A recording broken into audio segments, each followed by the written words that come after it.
Hello dear viewers, Iran மற்றும் Israel ஆகிய நாடுகளுக்கு இடையிலான போர் 3வது நாளையும் தாண்டி 4வது நாளை தொட்டிருக்கிறது.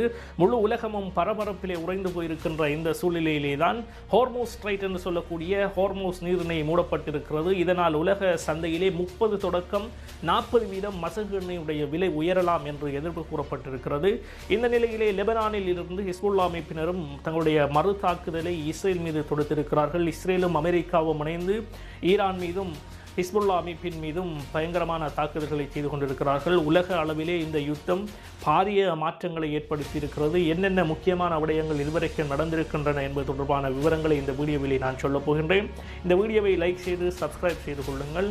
ஃபேஸ்புக், இன்ஸ்டாகிராம், டிக்டாக் ஆகிய பக்கத்திலே பார்க்கக்கூடிய நண்பர்கள் எங்களுடைய பக்கத்தை ஃபாலோ செய்து கொள்ளுங்கள். தொடர்ச்சியான அப்டேட்டுகளை பார்க்கலாம்.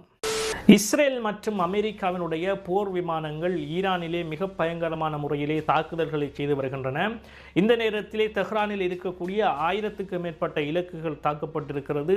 ஈரானுடைய அரசு தொலைக்காட்சியும் இந்த தாக்குதலிலே உள்ளாகி இருக்கிறது என்கின்ற தகவலும் வெளிவந்து கொண்டிருக்கிறது. இந்நிலையிலேயே தான் உலகத்துடைய 20% மசகு எண்ணெய் போக்குவரத்தை செய்து கொண்டிருக்கக்கூடிய ஹோர்மூஸ் ஸ்ட்ரைட் என்று சொல்லக்கூடிய ஹோர்மூஸ் நீரிணையை தற்காலிகமாக மூடப்போவதாக ஈரானுடைய IRGC படையினர் தெரிவித்திருக்கின்றார்கள். இதன் மூலம் உலக சந்தையிலே 30 தொடக்கம் 40% வரை மசகு எண்ணெயினுடைய விலை உயர்வதற்கான சாத்தியப்பாடுகளும் ஏற்பட்டிருக்கிறது. இதற்கிடையில் நேற்று சவுதி அரேபியாவிலே அமெரிக்காவினுடைய தூதரகம் தாக்கப்பட்டிருக்கிறது. ட்ரோன் தாக்குதல் மூலம் இந்த தாக்குதலினை செய்திருப்பதாக ஈரான் தெரிவித்திருக்கிறது. இது இந்த போரை இன்னும் பூஸ்டப் பண்ணுகின்ற அளவுக்கு மிக பயங்கரமான விளைவுகளை ஏற்படுத்துவதற்கான ஒரு முன்னேற்பாடாக அமையப் போகிறது என்கின்ற சந்தேகமும் சர்வதேச ஊடகங்களிலே வெளிப்படுத்தப்பட்டிருக்கின்றன. அதேபோல சவுதியிலே இருக்கக்கூடிய அரம்கோ நிலையமும் சர்ச்சைக்குள்ளான முறையிலே தாக்கப்பட்டிருக்கிறது. இந்த தாக்குதல்களிலே நாங்கள் நேரடியாக தொடர்புபடவில்லை என்று ஈரானும், மறுபுறம் நாங்கள் செய்யவில்லை என்று இஸ்ரேலும் அமெரிக்காவும் ஆளுக்கால் சொல்லிக் கொண்டிருக்கிறார்கள். 550க்கு மேற்பட்ட உயிர்கள் ஈரானிலே பலியாகி இருக்கின்ற சூழ்நிலையில் இஸ்ரேலில் 11 வீரர்களும் அமெரிக்காவினுடைய 6 வீரர்களும் இதுவரைக்கும் இந்த போரிலே கொல்லப்பட்டிருக்கிறார்கள் என்கின்ற தகவல்களும் வெளியாகி இருக்கின்றன. இதற்கிடையிலே ஜனாதிபதி டொனால்ட் ட்ரம்ப் அவர்கள் ஒரு முக்கியமான அறிவிப்பினை நேற்று வெளியிட்டிருக்கிறார்.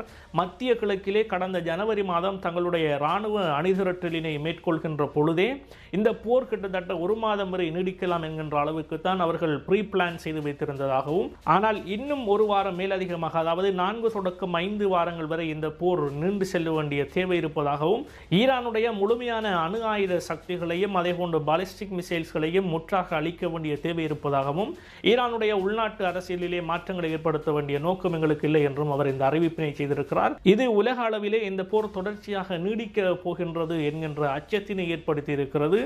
என்ன நடக்கப் போகின்றது என்பது தொடர்பாக பொறுத்திருந்துதான் பார்க்க வேண்டும். இந்த சூழ்நிலையிலே மத்திய கிழக்கிலே இருக்கக்கூடிய தங்களுடைய மக்களை உடனடியாக வெளியேறுமாறு அமெரிக்கா பணித்திருக்கிறது. உலக சந்தையிலே மசகு எண்ணெயுடைய விலை அதிகரித்திருப்பதனால் இந்தியா, இலங்கை உட்பட உலக நாடுகள் பாதிப்புகளை சந்திக்கப் போகின்றன. மேலும் தொடர்ச்சியாக 3 நாட்கள் விமான போக்குவரத்துகள் தடைப்பட்டிருப்பதால் உலகம் முழுவதும் பயணிகள் மிகப்பெரிய பாதிப்புகளை சந்தித்து வருகிறார்கள்.